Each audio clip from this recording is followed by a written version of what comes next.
আমাদের সমাজে প্রচলিত আছে যে আসমানি কিতাব টোটাল হচ্ছে ১০৪ খানা।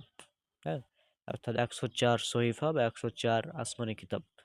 তার মধ্যে ৪ টা হচ্ছে বড় আসমানি কিতাব এবং বাকি ১০০ টা হচ্ছে ছোট আসমানি কিতাব, যেগুলোকে সহিফা বলা হয়। তো আমাদের সমাজে প্রচলিত মোট ১০৪ টি আসমানি সহিফা রয়েছে।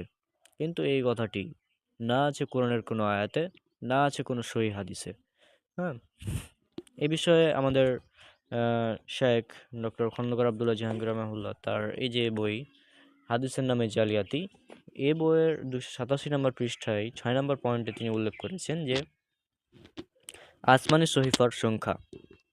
মহান আল্লাহ কুরআন কারিমে বারংবার বলেছেন যে তিনি নবী ও রাসূলগণকে গ্রন্থাদি প্রদান করেছেন, কিন্তু এই সকল কিতাব ও সহিফার কোনো সংখ্যা কুরআন কারিমে বা কোনো সহিহ হাদিসে উল্লেখ করা হয়নি।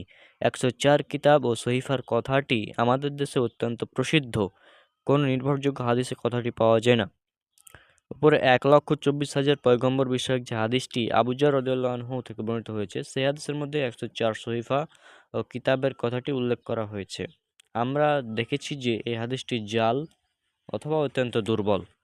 অর্থাৎ এক কথায় সহি কোনো হাদিসে এই আসমানি সহিফার সংখ্যা উল্লেখ করা নেই।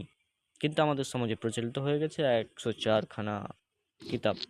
এখন কি করার আছে, এটা যেহেতু প্রচলিত হয়ে গেছে। তবে আমাদের জেনে রাখা ভালো যে এটা সহি কথা নয়। হুম?